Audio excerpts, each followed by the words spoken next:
Today we're going to start a book. We're going to be focusing on this book for the next 5 weeks. It's called Journey to Remembrance, and it's by Michael Gadway, who lives 2 miles from here. So he'll be coming here to speak on the 25th, but also doing a workshop toward the end of this in March. And I just want to say, if you, this next month is a fairly packed month for us, because we have this book which is about awakening to your own divine nature. And we also have another man coming from England, Richard Lang, who does the Headless Way, which may not sound all that interesting, but once you practice it, you go, wow, this is trippy. And it's an easy way to drop into the direct experience of not being a person, not taking your life as though it is separate from all life, and not being an isolated being. And it's an interesting, curious way of doing it. I really recommend that you do this month with gusto, so that you do a book study and explore that. And we're still signing people up today. It's the last day. Come to the Michael's workshop and come to Richard's. I think they'll be well worth your time. And by my birthday, which is March 22nd, you will be fully enlightened. Let's start.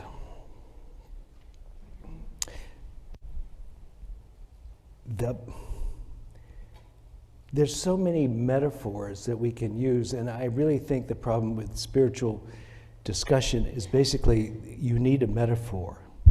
And the reason we need a metaphor is it's pattern recognition. And pattern recognition is essentially what gives us a sense that we know what's going on around us. And the curious thing about pattern recognition is the patterns that we recognize are the patterns we expect to see mostly. We seldom are surprised.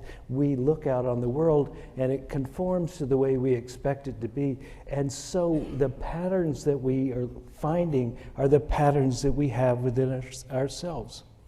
And the very pattern of the idea of being a separate human being is a pattern we have been trained, and our society has been trained, and it has been going that way for a long time. That's the pattern we see. And so we look out upon the world, and instead of seeing human beings more or less as one thing, we notice, because we have seen so many of them, we notice those little distinctions that make us separate. So we're good at recognizing faces. Now, evolutionarily, that might have been a very helpful thing, but let's just say for this spiritual development at this moment, it might be helpful also to see humanity as an extension of the divine, kind of like we see grass as an extension of the soil, and that it is just emerging, constantly emerging up from that.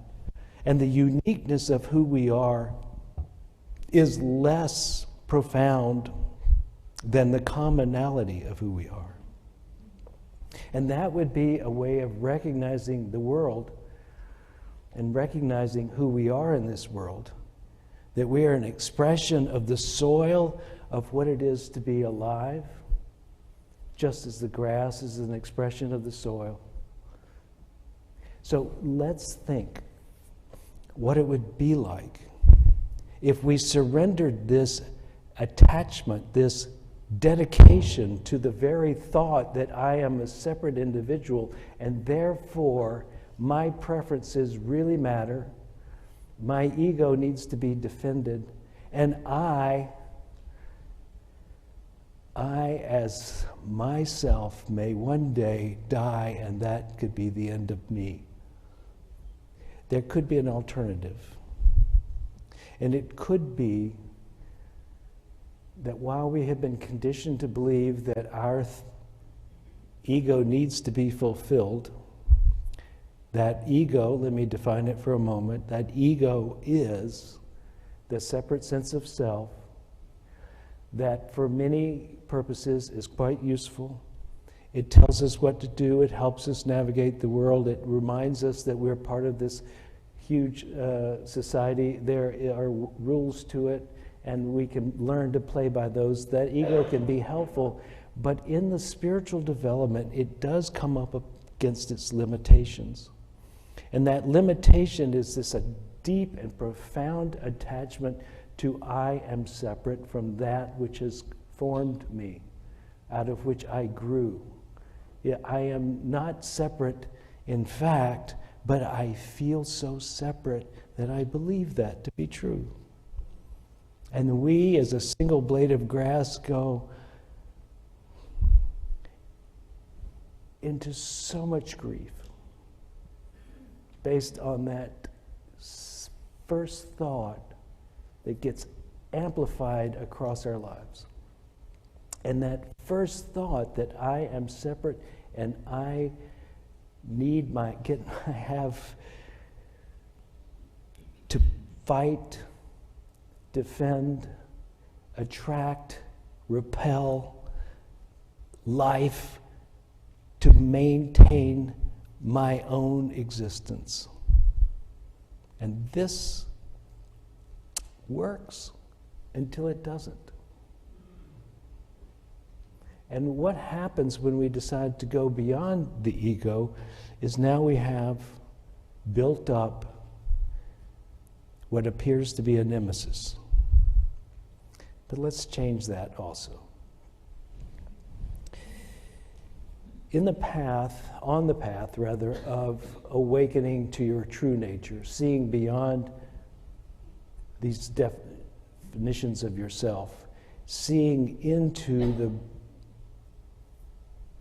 deep and connecting presence of the one that is in you as you, the path there includes radical self-acceptance, which includes the ego and all its facets. Now, one of the things that is true about all human beings is that we have a light and a dark side, a good angel, a bad angel, a good wolf, a bad wolf, however you go about saying that. And I was listening to Alan Watts talk about Carl Jung, talk about name dropping, and he said he had a long conversation with him, and he noticed that Carl Jung would never completely condemn anybody, even the Nazis, as being evil. Because he knew as a therapist, to heal anyone, you need to fully accept them. His job, he said, as a doctor, was to fully accept the patient wherever they were coming from and let them grow out of that. That essentially, I think it's Blake who said something to the effect of this, that following a fool's path, the fool becomes wise. And you've seen this in your life, right? So let's say you persisted in an addiction of any type. At some point you wake up to, oh my God, this is ruining me. You become wise that addictions are not good. Let's say it's you like to argue until no one talks to you, right? You have to be right until all you know is that you feel wrong, right? Because nobody's there. And so this is part of Jung's philosophy, is that you accept and let them grow right through the negative, I guess, to get to the positive, and to change the valence of themselves by fully expressing it, and then it becomes fully expressed, and then they become something else. And in some ways it resembles the yin-yang, dark fish, light fish, swimming around in circles. And I think the way to see a yin-yang symbol is not as a static thing, but as it's spinning. And one folds into the next and back and forth, and all it goes like that.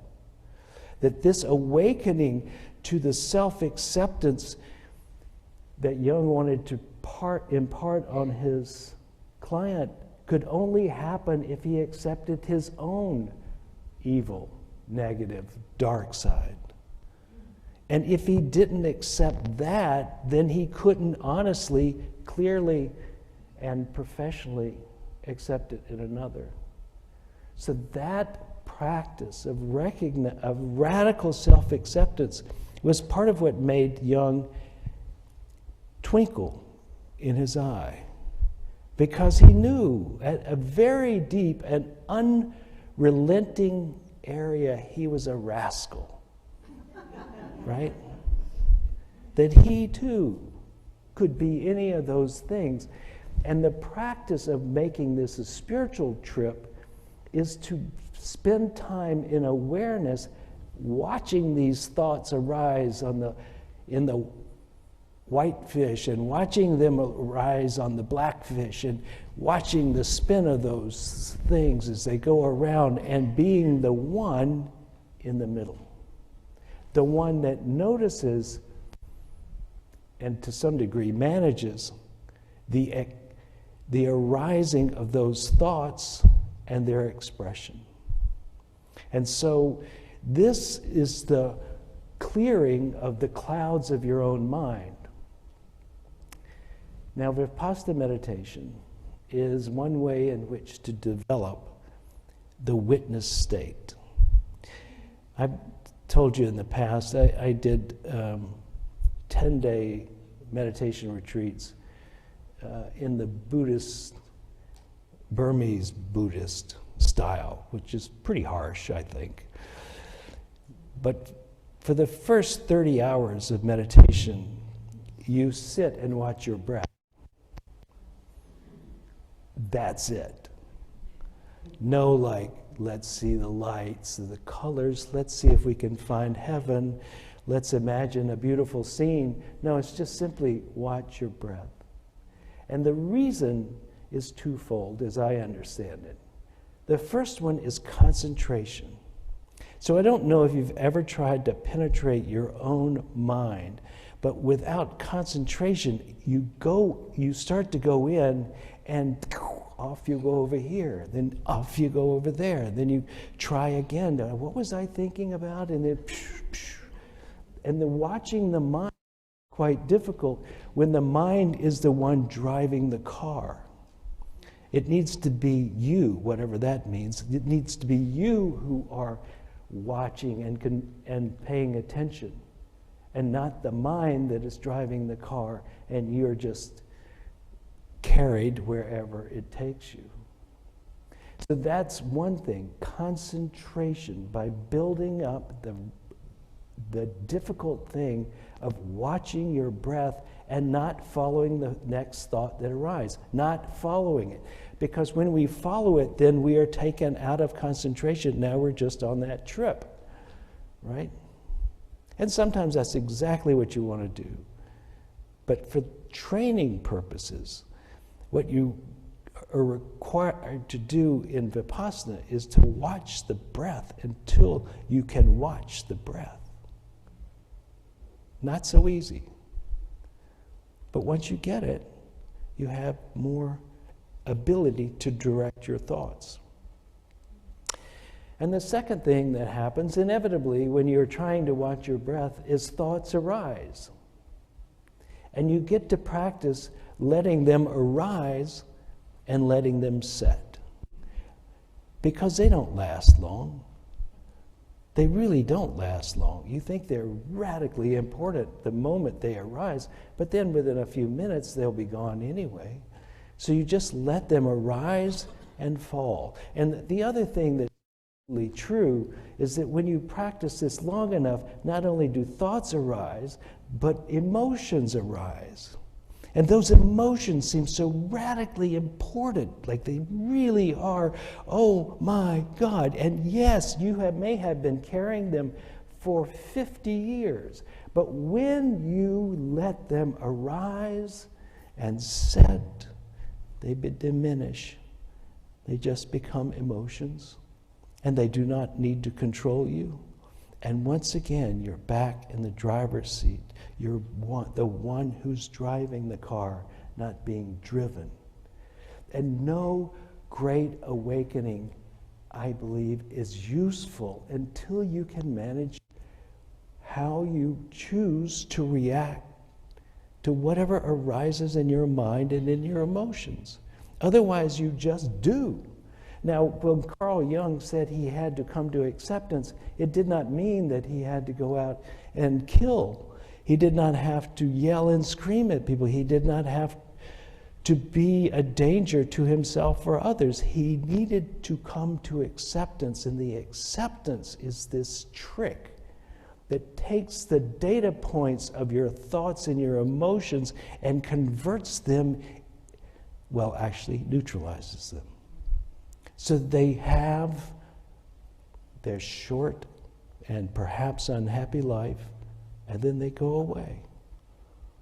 This neutralization of that means that when you perceive the world and the patterns you perceive in the world now are not colored by this negative feeling state or this repetitively destructive thought state.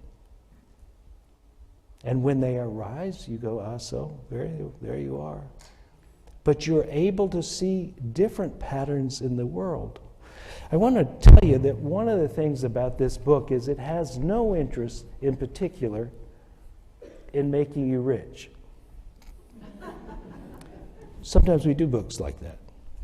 That the idea is that you will become prosperous, that you will get the job you want and the girl you want and the car, whatever. It's a productive conversation. This is a productive conversation in a different direction. It's what this whole month is about seeing the world anew, becoming new, not getting more. So there are two ways to draw the path of life. There is the path of the ego, and I'm not really down on the ego. I kind of like mine sometimes. But the path of the ego is more, because the underlying concept of the ego is lack. So it always wants more to prove the opposite of what it thinks it already is, to negate its fundamental decision. It still wants more and feels like it doesn't have enough ever. And I've heard many people who know the extremely wealthy people, they are still unhappy. The reason they're unhappy is they're still on this level of the ego wanting more, and it cannot be satisfied. Temporarily, you get something, you go, oh, I'm happy now, and how soon does it fade? That's at that level. At the transcending level, at the soul awakening level, where we're headed is this sense of unconditional love, acceptance, and the feeling of expansiveness and bliss, happiness, those qualities. To go up that, you tend to clean up all the subconscious material that kept you having the same recognition of pattern in the world in the first place. You clean that up, and the world changes in front of you. But the object is not the things, it is the awakening. Or as Jesus would say, seek ye first the kingdom of heaven, and all others will be added unto you. And I'd like to read you what Michael has written. And we have his books for sale, if you want to get one here. Jay's coming up to do a little undertone here. Here we are. Our world, our perception of it, and our experiences in it. So that's all three. Did you catch that? Our world, the facts, our perception of it, and our resultant experience are not expressions of our hopes, dreams, and wishes. The world, as we experience it, is our consciousness made evident. It is a reflection of the subtle conditionings and patterns of awareness that are the foundation of our thoughts, actions, and reactions. The projection of our habitual states of awareness and our consciousness is perceived as our experiences in the world. Our mundane interactions are expressive extensions of the subconscious patterns locked in our minds.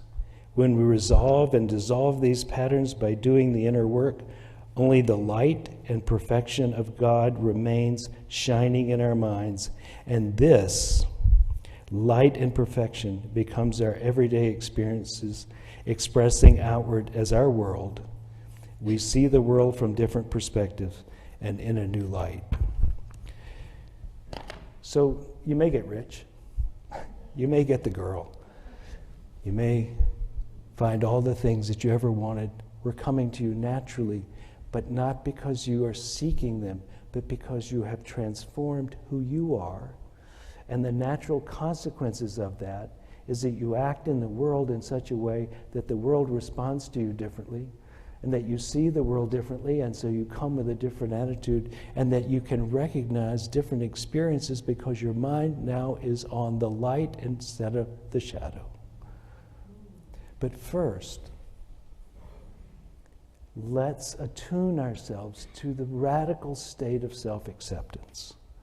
That as our first order of business, we breathe in and we breathe out, and we see our thoughts and our emotions do not control us, but we watch them.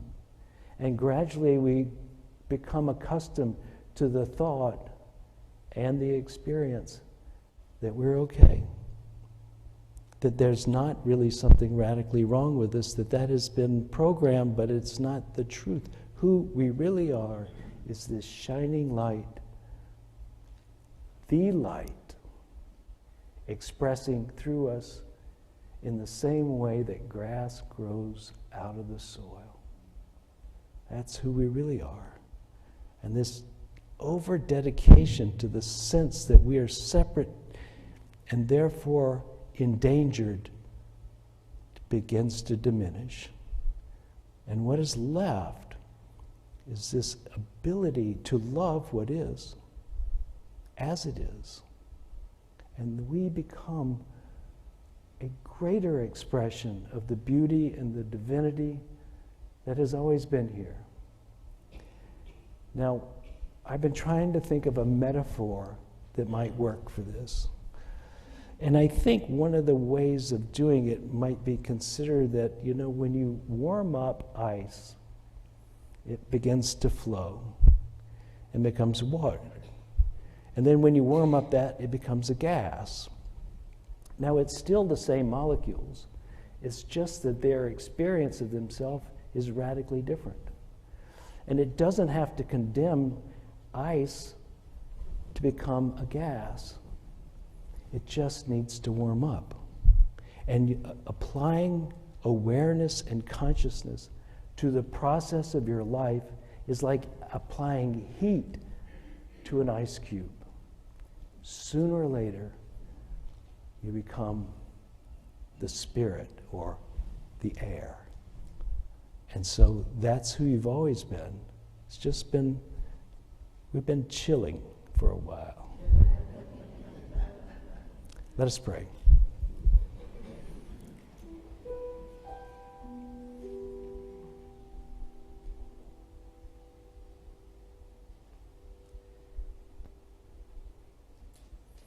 As we move in,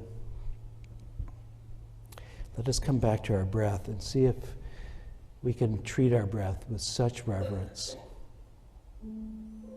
Not that we have to strain at it, but like wonder, curiosity, compassion.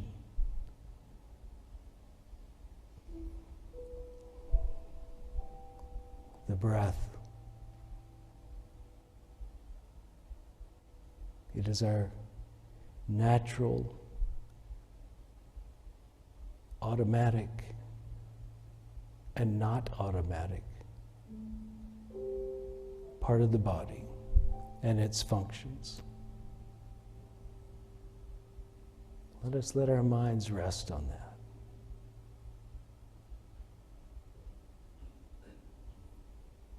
And perhaps we can set a goal of at least 10 minutes a day of sitting and just paying attention to the breath. And noticing how well we can do that or how well we can't do that. But we're treating both with radical acceptance.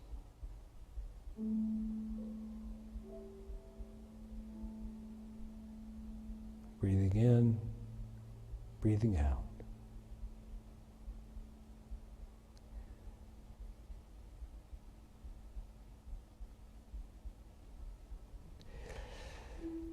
Anna has a marketing phrase for her Spanish ministry. Inhale, exhale, trust, all is well. And so it is. Amen. I hope you got something out of today's service. We intend to bring you things that will help you in your life become more of who you want to be, give you the freedom of forgiveness and the hope of expectancy that your life will unfold in a way that brings you joy, happiness, and is a contribution to the world. If you would like to contribute to this ministry, please go to unitytriangle.org, hit the donate button, and it will lead you into an easy way of doing that. We thank you for your attention and look forward to seeing you again here.